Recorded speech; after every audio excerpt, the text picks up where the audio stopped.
Hello everyone. Today we are going to discuss this topic that includes various topics in this paper. The first question: find out spermatid and Sertoli cell in a given below diagram. है ना? This is a diagram of what बेटा? Seminiferous tubule. Okay? तो seminiferous tubule में कौन कौन से structure होते हैं? You know? जो seminiferous tubule है उसका wall जो है that is what? This is a wall of seminiferous tubule. Okay? And this is what? This is spermatogonium. Fine. Now, spermatogonium के बाद इसकी ये जो स्पर्मेटोगोनिया ये क्या अराइज करता है? Primary spermatocyte, secondary spermatocyte.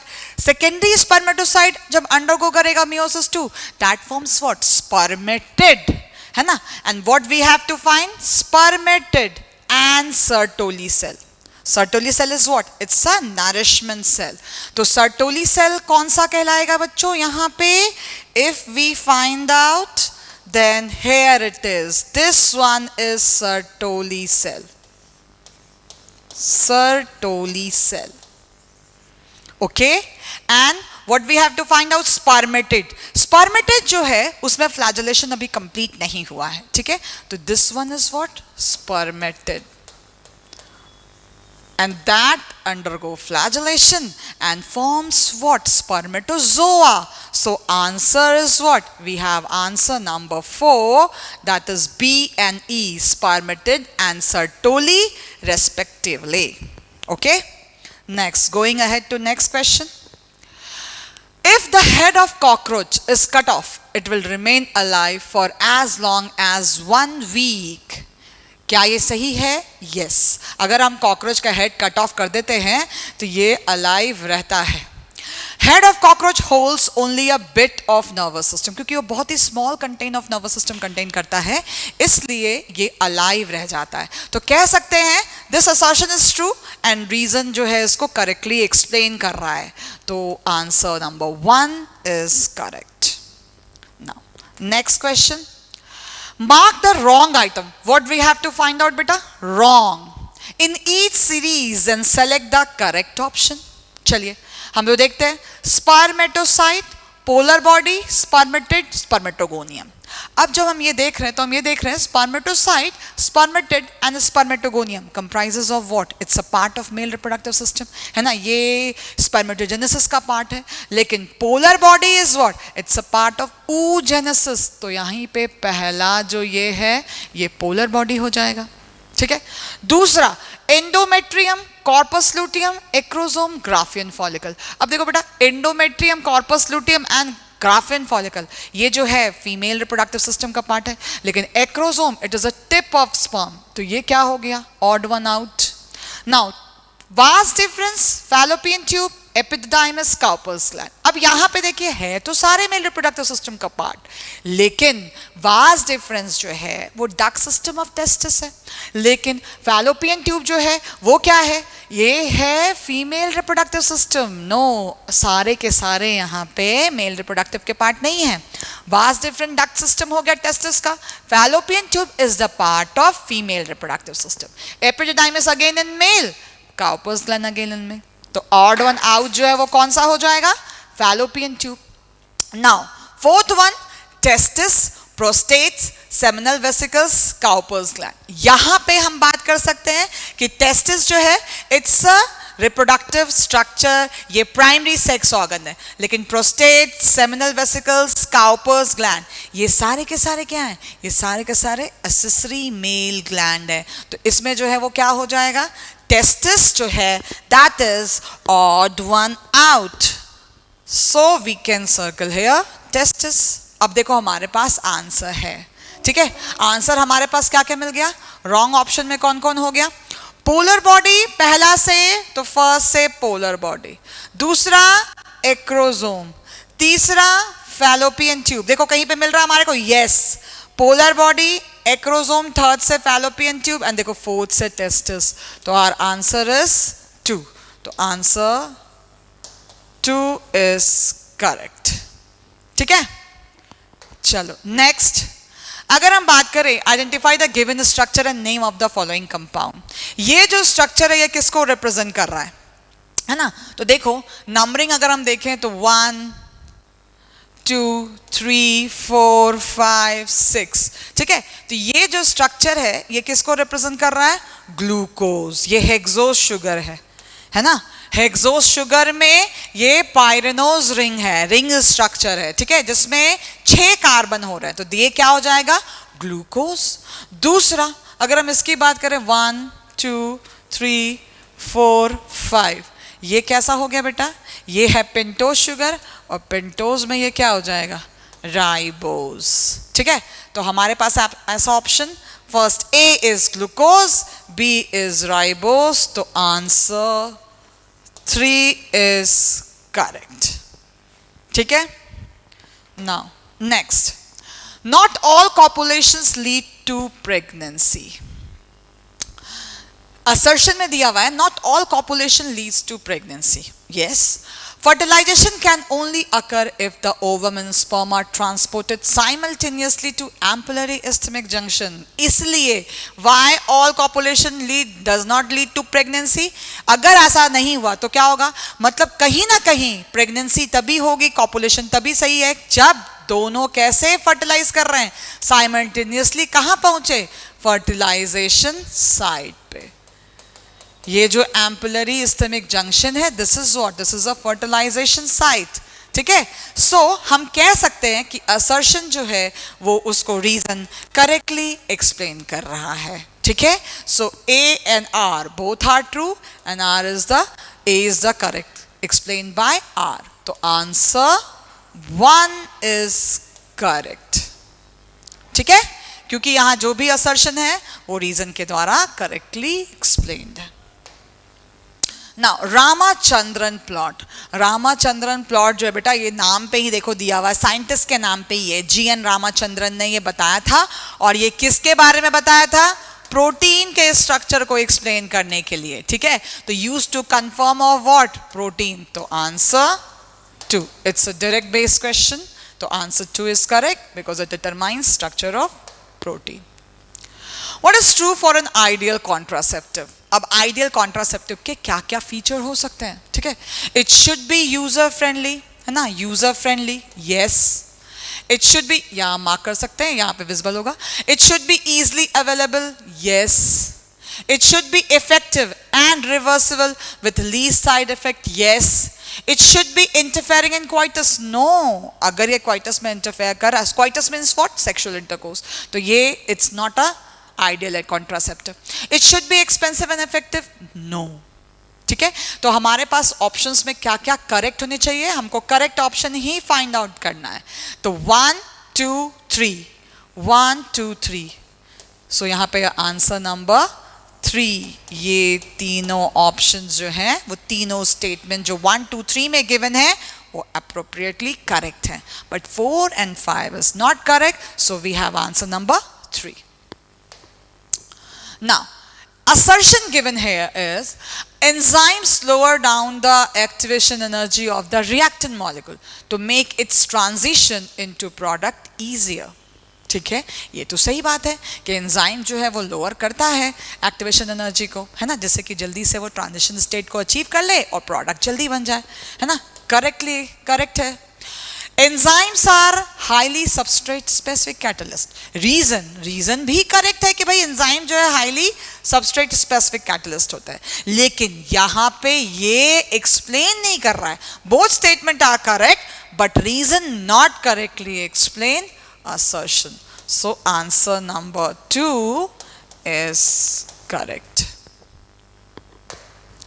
Now match the following columns. अब देखो कॉलम्स जहां पे मैच करना है तो हम वहां पे ये लिख सकते हैं सहेली, है ना? देखो सहेली ए में क्या दिया हुआ है, ए की अगर हम बात करें तो सहेली इज व्हाट?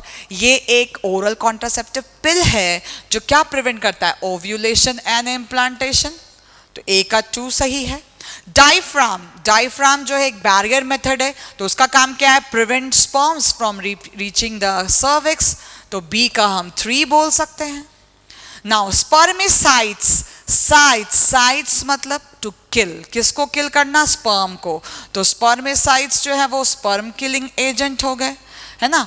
और लिपिस लूप जो है वो क्या है? इंट्रा यूटेराइन डिवाइस, यही एक बच गया। तो नाउ वी हैव आंसर, हम अब मैच कर सकते हैं, ए का 2, बी का 3, सी का 4 एंड डी का 1। ए का 2, बी का 3, सी का 4 एंड डी का 1। यस बेटा, we have answer, answer number 2 is correct, है ना। तो मैच द फॉलोइंग जो है वो डिराइव करना बहुत आसान हो जाता है इस तरीके से। Now, after forceful inspiration, the amount of air that can be breathed out by maximum forced expiration is equal to, यहाँ पे हमारे पास ऑप्शंस में IRV plus ERV plus TV plus RV, IRV plus RV plus ERV। अब देखो बेटा, forceful inspiration जो है वो करते ही किससे हैं मेजर? IRV, है ना, और TV इसमें ऐड कर देते हैं, ठीक है। नाउ मैक्सिमम फोर्सफुल एक्सपायरेशन, यहां पे भी हम क्या करेंगे? ERV plus TV.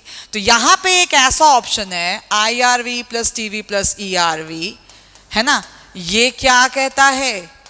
ये सारे फोर्सफुल इंस्पायरेशन एक्सपायरेशन को जोड़ देता है। ये हो गया forceful inspiration, forceful expiration with normal inspiration and expiration. ये वैल्यू किसकी है? वाइटल कैपेसिटी, ठीक है। So answer number 3 is correct. ये जो बात हो रही है वो किसके बारे में बात हो रही है? वाइटल कैपेसिटी से रिलेटेड, ठीक है। तो अब आगे बढ़ते हैं, इसमें अब जो क्वेश्चंस हैं, next question, following statements are given regarding MTP, choose the correct option, है ना। हमको क्या फाइंड आउट करना है? करेक्ट ऑप्शन, ठीक है। Now MTPs are generally advised during first trimester, सही है। MTPs are used as contraceptive method, no, MTP मतलब medical termination of pregnancy, ये first trimester में admissible होता है, but it's not a contraceptive method. MTPs are always surgical, no, always not. MTPs requires the assistance of qualified medical personnel, appropriately correct, ये हमेशा qualified medical personnel के through ही करवाया जाता है। तो ऑप्शन में हमारे पास आ चुके हैं बच्चों, number 1 and 4, this one is correct, number 1 and 4, so answer 3 is correct.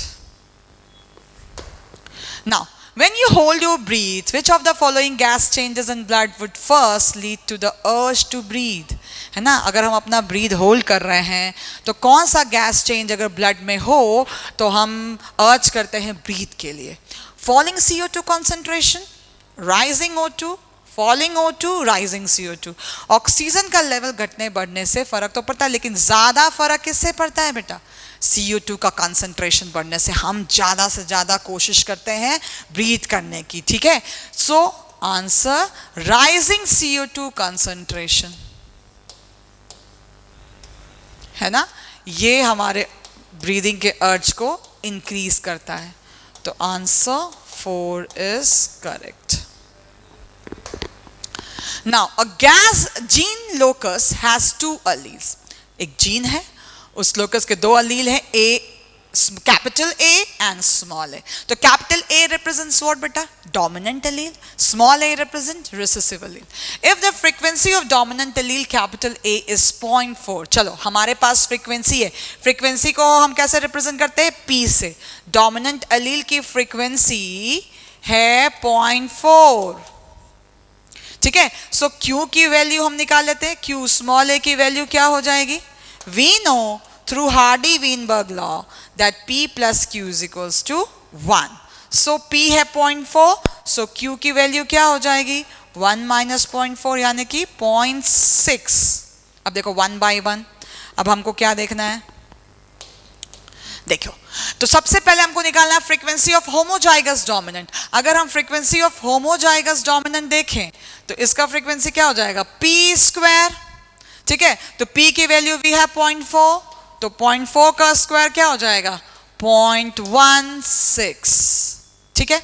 Now next हमको देखना है हेट्रोजाइगस। तो हेट्रोजाइगस क्या होता है? इसकी फ्रीक्वेंसी होती है 2PQ, ठीक है, 2PQ। तो 2 into P is 0.4 and Q is what? 0.6.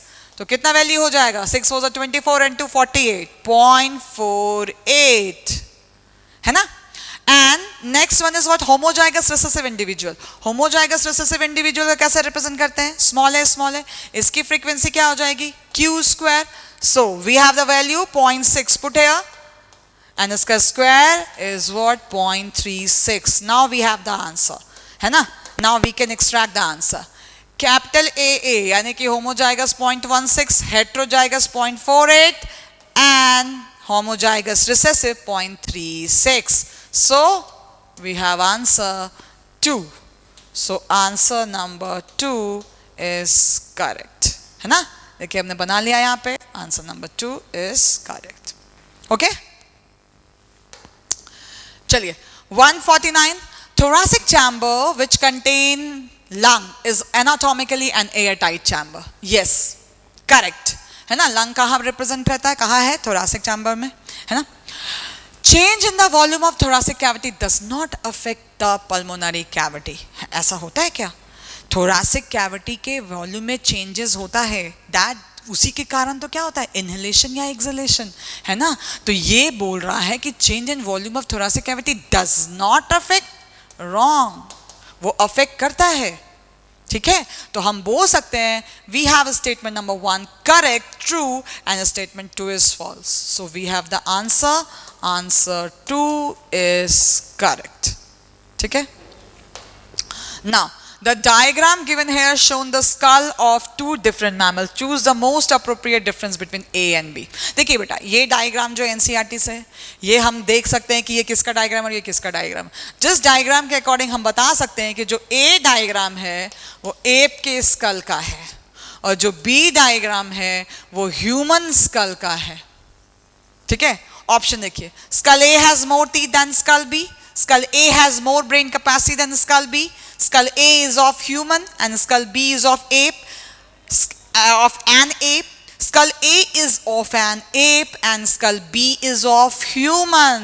है ना? Skull A is of an ape and skull B is of human. So we have the answer. Answer number 4. Next, correct route through which impulse making impulse travels in the heart. तो अगर हम बात कर रहे हैं heart में impulse के propagation की, तो प्रोपगेशन कहाँ से स्टार्ट होता है? ऐसे नोड से. ठीक है? ऐसे नोड जो है वो पेस मेकर है क्योंकि यहीं से इम्पल्स ओरिजिनेट करेगा. ये इम्पल्स जब ओरिजिनेट करेगा तो मूव कहाँ से करेगा? कहाँ से? AV node. एवी नोड से फिर कहाँ मूव करेगा? बंडल ऑफ हिस, है ना? और बंडल ऑफ हिस से कहां मूव करेगा? पुरकिंजे फाइबर.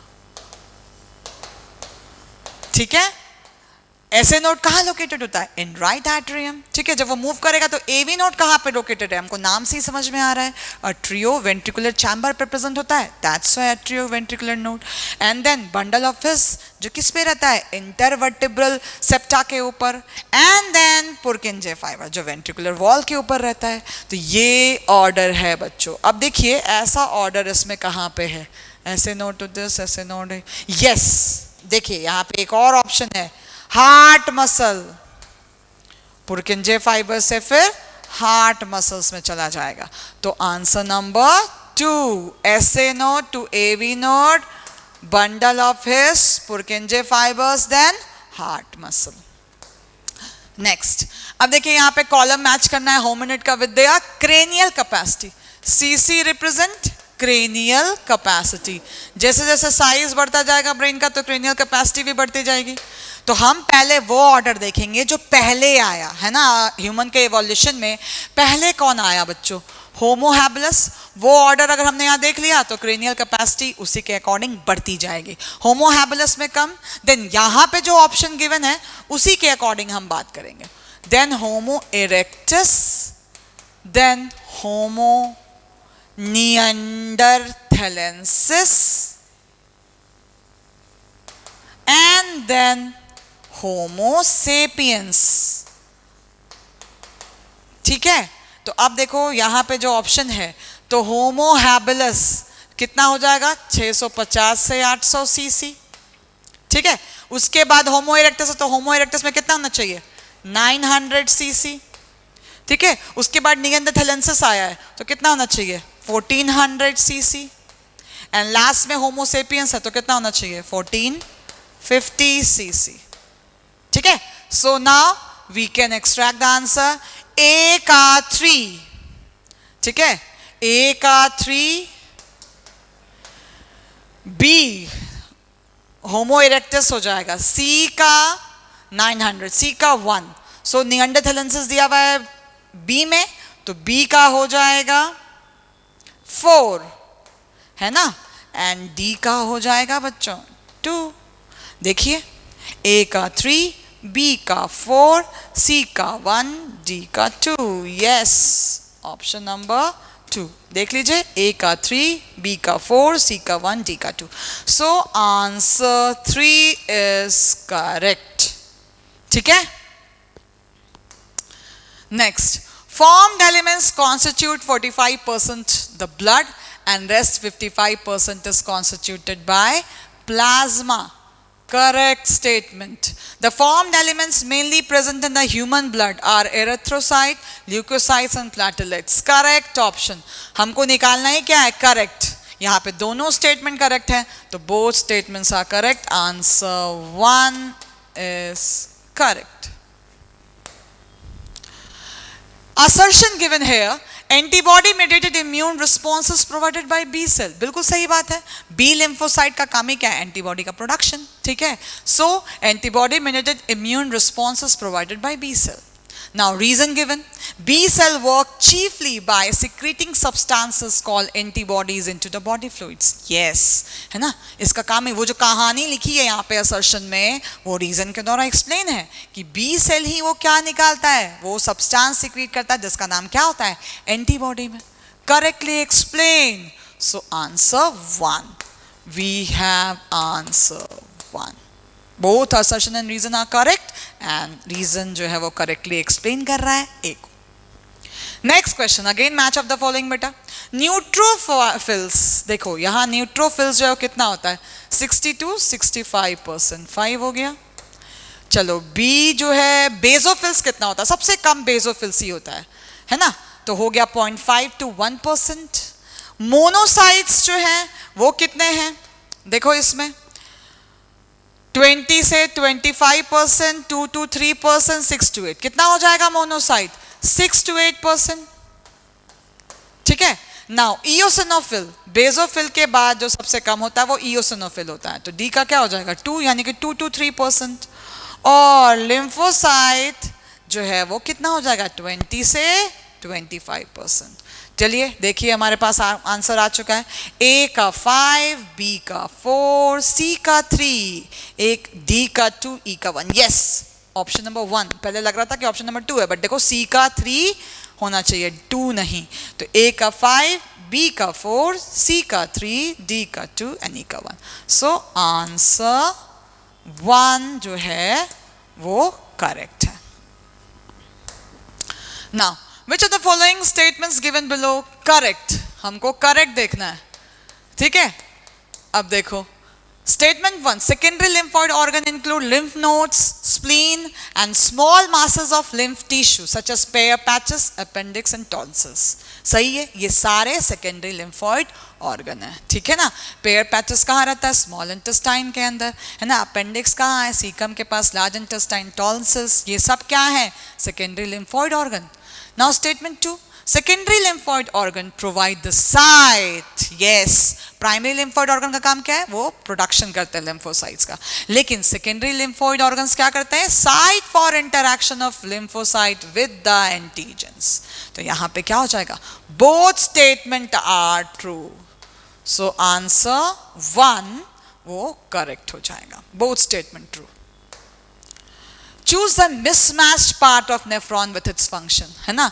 अगर हम 1 की बात करें तो 1 जो है वो क्या हो जाएगा, Bowman's capsule glomerular filtration, ये सही है ना। Bowman's capsule का काम क्या होता है, glomerular filtration करना। Malpighian corpuscle का पार्ट है ना, glomerulus and Bowman's capsule मिल करके दोनों filtration करते हैं। PCT जो है वो sodium ion and potassium ion का रीएब्जॉर्प्शन करता है, करेक्ट है। डीसीटी क्या है? Reabsorption of glucose. No, DCT का काम क्या होता है? वो वाटर, सोडियम आयन, इन सब का रीएब्जॉर्प्शन करता है ना। और यहां पे लिखा हुआ है रीएब्जॉर्प्शन ऑफ ग्लूकोज, तो दिस इज नॉट करेक्ट, है ना। सो लूप ऑफ हेनली ये जो है करेक्ट हो गया। लूप ऑफ हेनली का काम क्या है? यूरिन का कॉन्सेंट्रेशन करना, ठीक है, यूरिन कॉन्सेंट्रेशन। तो कौन सा मिसमैच्ड पेयर है? Third number. तो we have answer number 3। DCT का वर्क रीएब्जॉर्प्शन ऑफ ग्लूकोज नहीं होता, क्या होता है? Reabsorption of water and sodium ions. Now haemozoin क्या है? It's a substance which released during what? Malaria जब होगा, है ना। तो मलेरिया जब होता है तो उस दौरान जो है हीमोजोइन रिलीज होता है, precursor of haemoglobin. Toxin release from Streptococcus infected cells, toxin release from Plasmodium infected cells, toxin release from Haemophilus. देखो तो प्लाज्मोडियम क्या है? ये एक मलेरियल पैरासाइट है ना। और जब ये मलेरियल पैरासाइट ह्यूमन बॉडी में आता है तो वो लिवर को इन्फेक्ट करता है, ब्लड सेल्स को इन्फेक्ट करता है और उसको डिसइंटीग्रेट करता है, जिस दौरान क्या रिलीज होता है? हीमोजोइन, ठीक है। तो यहाँ पे हीमोजोइन जो है वो किसके द्वारा होगा? Malarial parasite, that is Plasmodium. तो आंसर 3 जो है that is correct, okay. So osmoreceptors activated in response to excessive loss of fluid from body stimulate the release of। अब देखिए osmoreceptors का काम क्या? ऑस्मोलैरिटी को मेंटेन करना, ठीक है। अब ये क्या होता है? ये कब एक्टिवेट होगा? in response to excessive loss of fluid from body। अगर एक्सेसिव लॉस हो गया तो किसको रीएब्जॉर्ब करने के लिए वर्क करेगा? कि वाटर का रीएब्जॉर्प्शन हो। तो वाटर के रीएब्जॉर्प्शन के लिए नाम ही देखिए क्या है? एंटी डायूरेटिक, मतलब जो वाटर का लॉस हो रहा है उसको रोके, एंटी डायूरेटिक हार्मोन, ठीक है। और ये कहां से निकलता है? Posterior pituitary. और पोस्टेरियर पिट्यूटरी का दूसरा नाम क्या होता है? न्यूरोहाइपोफाइसिस, ठीक है। तो यहां पे कौन वर्क करेगा? एडीएच, ठीक है, ADH also known as vasopressin, ठीक है।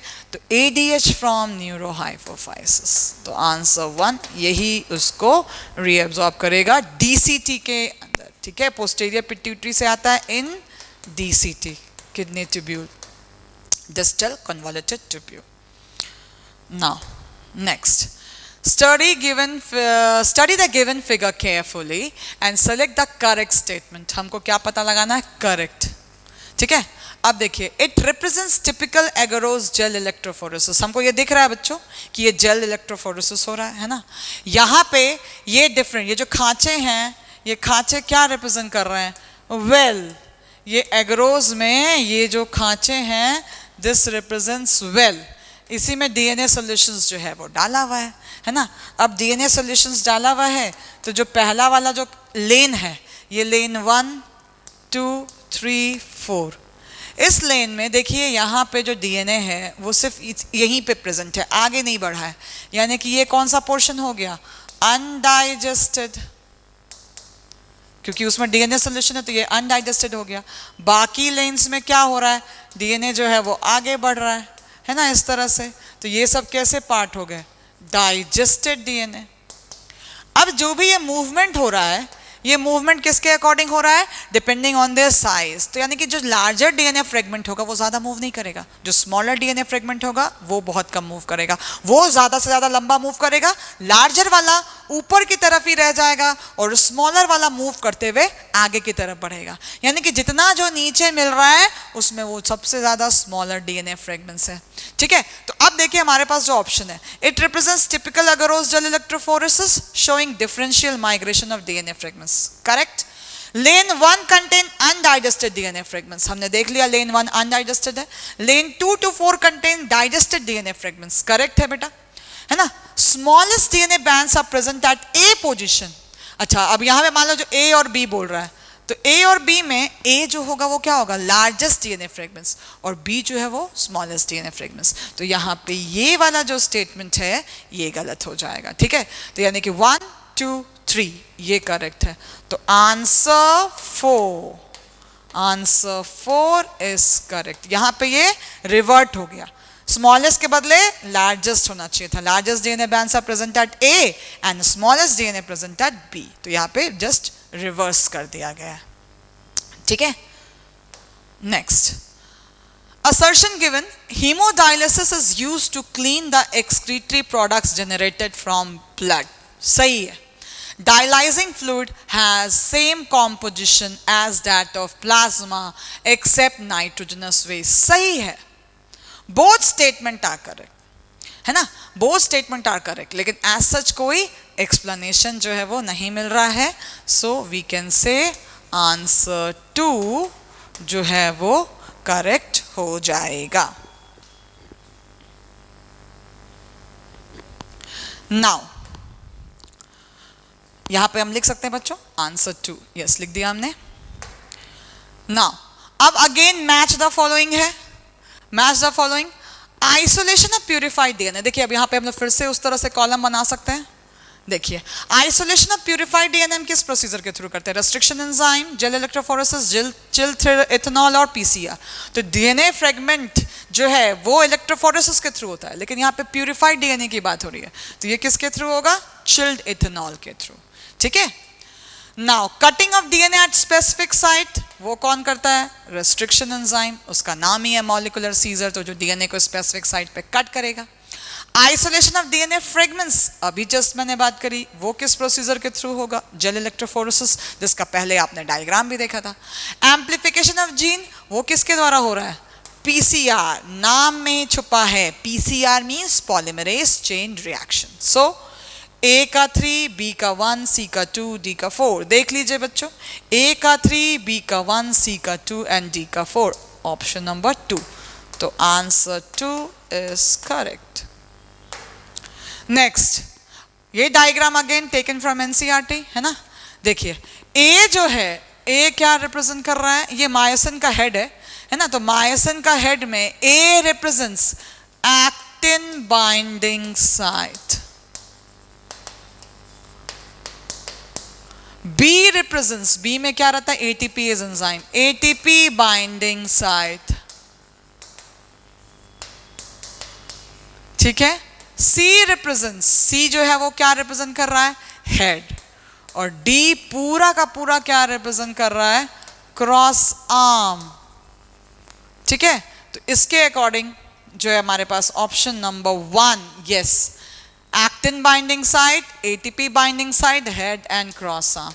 सो answer 1 appropriately correct. Now while isolating DNA from bacteria, which of the following enzyme is not required? कौन एंजाइम है जो रिक्वायर्ड नहीं है? हमको डीएनए आइसोलेट करना है, तो डीएनए को आइसोलेट करने के लिए ऐसा एंजाइम जो डीएनए को डाइजेस्ट ना करे, लाइसोजाइम जो है वो क्या करेगा? उसके सेल वॉल को डिस्टर्ब करेगा। राइबोन्यूक्लियेज और प्रोटीएज क्या करेगा? आरएनए को और प्रोटीन को डाइजेस्ट करेगा। यानी कि डीएनए जो है वो किसके द्वारा डाइजेस्ट ना हो जाए? डीऑक्सी राइबोन्यूक्लियेज, है ना, तो ये इसके द्वारा डाइजेस्ट हो जाएगा, इसलिए डीऑक्सी राइबोन्यूक्लियेज डाइजेस्ट डीएनए। सो बोल रहा नॉट रिक्वायर्ड, है ना, तो नॉट रिक्वायर्ड में कौन हो जाएगा? 164 का 3, क्योंकि अगर हमने इस एंजाइम को यूज कर लिया तो डीएनए तो डिग्रेड हो जाएगा, तो वो हम कैसे आइसोलेट कर पाएंगे डीएनए को? So answer 3 is correct. Which of the following conditions progressive degeneration of skeletal muscle happens? Myasthenia gravis, ये तो एक autoimmune disorder है। Muscular dystrophy, yes, it's a genetic disorder जिसमें progressive degeneration of skeletal muscle होता है। तो muscular dystrophy, dystrophy किसके कारण हो रहा है? किसका? muscular, है ना, skeletal muscle जो weak हो रहे हैं। क्यों? क्योंकि इसमें dystrophin प्रोटीन जो है वो नहीं बन पाता, जिसके कारण जो ये डिजेनरेशन होता है स्केलेटल मसल्स का। ठीक है, तो हम ये बोल सकते हैं आंसर नंबर 2 इज करेक्ट, क्योंकि इसी में क्या हो जाता है, धीरे धीरे स्केलेटल मसल डीजेनरेट होने लग जाते हैं। टिटैनी क्या हो जाएगा, वो कैल्शियम आयन की कमी के कारण जो है बॉडी फ्लूइड्स में वो ऐंठन हो जाता है। And arthritis is what, inflammation of joints. So answer क्या हो जाएगा बच्चों, मस्कुलर डिस्ट्रॉफी। ठीक है, आरएनए आई, आरएनए तो समझ में आ रहा है, हमको आई पता लगाना है। तो I is what, interference, interferon, inactivation, initiation. तो यहाँ पे ये क्या हो जाएगा, इंटरफेरेंस, यानी कि डबल स्ट्रैंडेड आरएनए का फॉर्मेशन हो जाना, एक सेंस आरएनए और एक उसका एंटी सेंस आरएनए। ठीक है, तो आरएनए आई यानी कि आरएनए इंटरफेरेंस। तो यहाँ पे हम बोल सकते हैं आंसर 1। ठीक है, ये RNA interference. Now again match the condition. Gliding joint, यहाँ पे बहुत सारे जॉइंट्स के नाम दे रखे हैं, आपको उसके एग्जाम्पल में बस मैच करना है बेटा, डायरेक्ट सवाल है। ठीक है, तो ग्लाइडिंग जॉइंट क्या हो जाएगा, बिटवीन कार्पल्स। ठीक है, हिंज जॉइंट, हिंज जॉइंट कहाँ हो जाएगा, between humerus and ulna. Now pivot joint between atlas and axis, and saddle joint between carpals and metacarpal of thumb, यानी कि ए का 3, बी का 4, सी का 2, डी का 1। सो आंसर 1 is correct. ठीक है, answer 1 is correct. Now, which gene was introduced in the first transgenic cow? है ना, अगर हम ट्रांसजेनिक काउ की बात करेंगे, जो काउ का नाम था रोजी, ट्रांसजेनिक काउ, है ना, और इसमें क्या इंट्रोड्यूस किया गया था, ह्यूमन अल्फा लैक्ट अल्बुमिन। देखो अल्बुमिन क्या है, एक प्रोटीन, और लैक मतलब मिल्क, है ना, तो ह्यूमन प्रोटीन एनरिच्ड मिल्क, और ये एक ऐसा कंटेंट था जो काऊ मिल्क से भी ज़्यादा स्ट्रॉन्ग कंटेंट कंटेन करता है, प्रोटीन ज़्यादा कंटेन करता है। ठीक है, सो यहाँ पे आंसर हम बोल सकते हैं ह्यूमन अल्फा लैक्ट अल्बुमिन, यानी कि आंसर नंबर 1। ठीक है, now when an impulse arrives at axon terminal, it stimulates synaptic vesicle to move towards the membrane where they fuse with plasma membrane and release neurotransmitter. ठीक है, अब ये देखिए synaptic vesicles में अगर आ रहा है एक्सॉन टर्मिनल पे इम्पल्स, तो वो मेम्ब्रेन की तरफ मूव करता है और वो प्लाज्मा मेम्ब्रेन से फ्यूज करता है और न्यूरोट्रांसमीटर रिलीज करता है। ये हम लोग पढ़ चुके हैं, this is pre synaptic membrane, ये है पोस्ट सिनेप्टिक मेम्ब्रेन, और जो ये एरिया है इसको हम क्या बोलते हैं, सिनेप्टिक क्लेफ्ट। इसी सिनेप्टिक क्लेफ्ट में क्या रिलीज होता है, न्यूरोट्रांसमीटर, जब ये फ्यूज करता है प्लाज्मा मेम्ब्रेन से, है ना, यानी कि न्यूरोट्रांसमीटर जो है वो कहाँ रिलीज हो रहा है, सिनेप्टिक क्लेफ्ट में, है ना। तो आंसर क्या होना चाहिए, आंसर नंबर 3, सिनेप्टिक क्लेफ्ट। ठीक है,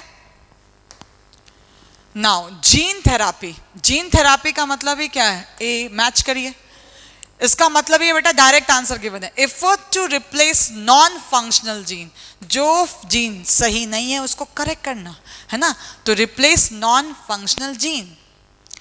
नाउ ह्यूम्यूलिन, ह्यूम्यूलिन जो है ह्यूमन डिराइव्ड इंसुलिन, यानी कि ये किसके क्योर के लिए होता है, डायबिटीज के क्योर करने के लिए। प्रोब, प्रोब का डायरेक्ट डेफिनेशन गिवन है, अ सिंगल स्टैंडर्ड डीएनए और RNA tag with radio active molecule, तो ये क्या हो जाएगा 2। And ELISA is what? It's a diagnostic test. So we have the answer A1, B4, C2, D3, option number 1, है ना, A1, B4, C2, D3, तो we have answer number 1. Now for the maintenance of ionic gradients across the resting membrane achieve करना है ना, तो sodium potassium pump कैसे move करते हैं, ठीक है, तो अगर हम बात करें तो 3 सोडियम आयन आउटवर्ड मूव करता है for achieving resting membrane potential, और 2 पोटेशियम इनवर्ड मूव करता है इनसाइड, यही है 3 सोडियम आउट 2 पोटेशियम इन। देखिए पहले में ही हमारे पास ऑप्शन है 3 sodium out 2 potassium in, not 2 sodium outward 2 potassium in. So we have what? We have the answer number 1, 3 sodium out 2 potassium in. ठीक है? So ये जो सवाल है वो किससे रिलेटेड है? इम्पल्स के प्रोपगेशन से थ्रू नर्व मेम्ब्रेन।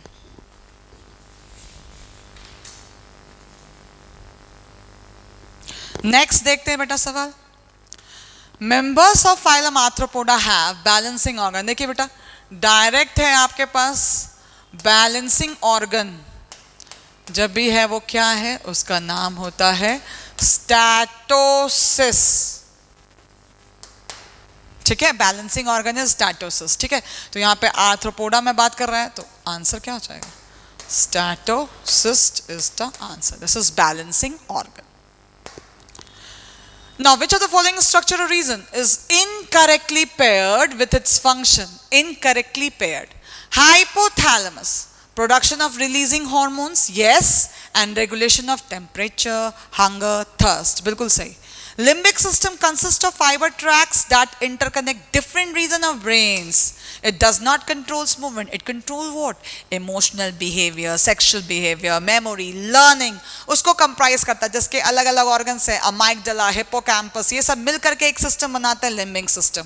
तो ये जो function है, this is not correct for limbic system. Medulla oblongata controls respiration and cardiovascular reflexes. Correct. Corpus callosum एक band है of fibers connecting left and right cerebral hemisphere. बिल्कुल सही. तो हमारे पास जो incorrect pair है वो कौन सा है बच्चों? Limbic system का. तो answer 2 is the correct one. Now अब देखिए ये diagram किसका है? This diagram is hirudinea, जिसको हम बोलते हैं लीच. ठीक है, अब देखिए ट्रिप्लोब्लास्टिक, अब ये हिरुडीनिया जो है वो अगर हम बात करें तो कौन से फाइलम को बिलोंग करता है? This belong to Annelida. ठीक है, एनिलीडा. नाउ एनिलीडा में ये क्या है? ट्रिप्लोब्लास्टिक, बायलेटरल सिमेट्री सही है ना, मेटामेरिकली सेगमेंटेड एंसिलोम एलिमेंट सही है, बट ये डायोशियस नहीं होता बेटा, ये होता है monoecious. Close circulatory system Annelida का पार्ट है, सही है. लेटरल अपेंडेजेस इसमें नहीं होता, it's a parasite. Lateral appendages होता है नेरीज में, जो एक्वाटिक एनिलीड है, और एनिलीडा को बिलोंग कर रहा है. तो देखिए हमने ये बातें जो है यहाँ से एक्सट्रैक्ट कर ली है. 1, 2, 4 and 6. 1, 2, 4 and 6. Answer number 1 is correct. ठीक है. Now pituitary gland, pituitary gland के कौन से 2 पोर्शन होते हैं? पिट्यूटरी ग्लैंड के 2 part. The first one is a, जिसको बोलते हैं अडीनो हाइपोफाइसिस, है ना, and the second one is neuro hypophysis. ठीक है, और अडीनो हाइपोफाइसिस के 2 पोर्शन कौन से? पार्स डिस्टालिस, पार्स इंटरमीडिया, जो इंटीरियर लोब और इंटरमीडिएट लोब की बात हो रही है, और न्यूरो का पार्ट कौन होता है? Pars nervosa. ठीक है, तो देखिए अब हमारे पास ऑप्शन है, ये हो गया ए, अलग कलर से लिख लेते हैं, ये हो गया ए, और बी कौन हो गया? पार्स डिस्टालिस. देखिए ए है अडेनोहाइप, अच्छा सी भी है बच्चों, पार्स नर्वोसा. देख लेते हैं, A adenohypophysis, B pars distalis and C nervosa. A adenohypophysis, B pars distalis and C nervosa. Yes, answer number 4. We have the answer number 4. ठीक है. नेक्स्ट, अब देखिए यहाँ पे ना एनिमल्स हैं और उनके कॉमन नेम्स हैं. तो एनिमल्स एंड कॉमन नेम्स में अगर हम देखते हैं, सबसे पहला नाम है लॉलिगो. लॉलिगो किसको बोलते हैं? स्क्विड, है ना, तो लॉलिगो का हो जाएगा स्क्विड. दूसरा है अपलाइशिया. अपलाइशिया क्या होता है? See here, 6 number. तीसरा है सीपिया. सीपिया क्या है? कटल फिश, है ना, और Chaetopleura, chiton, and Pinctada, pearl oyster. ठीक है, तो हमारे पास मैच करने को है बेटा ऑप्शंस, ए का 5, बी का 6, सी का 1, डी का 2, 3, ई का 3. यस, ऑप्शन नंबर 4, ए का 5, बी का 6, सी का 1, डी का 2, ई का 3. Option number 4. Now, which hormone acts on the exocrine part of pancreas? है ना, pancreas एक मेक्सोक्राइन ग्लैंड है. पैनक्रियास जो है वो एक मेक्सोक्राइन ग्लैंड है, मिक्स्ड ग्लैंड है, जिसमें से यहाँ पे बात कर रहा है एक्सोक्राइन पार्ट. तो एक्सोक्राइन पार्ट क्या रिलीज करेगा? सेक्रेटिन. ठीक है, सेक्रेटिन. आंसर नंबर 2, जिसका काम है वाटर एंड बाइकार्बोनेट आयंस का सिक्रीशन, स्मॉल इंटेस्टाइन में रिलीज होता है. नाउ इसमें बहुत सारे ऐसे डायग्राम है बेटा, ये भी एनसीईआरटी से लिया गया है. ए बी सी हमको चूज करना है इनमें से. तो ए अकॉर्डिंग टू इस ऑप्शंस में देख सकते हैं ये यूनिसेलुलर ग्लैंड है या मल्टी सेलुलर है. This is unicellular gland, goblet cell का ये है, तो वो होता है यूनिसेलुलर ग्लैंड. बी हो गया मल्टी सेलुलर,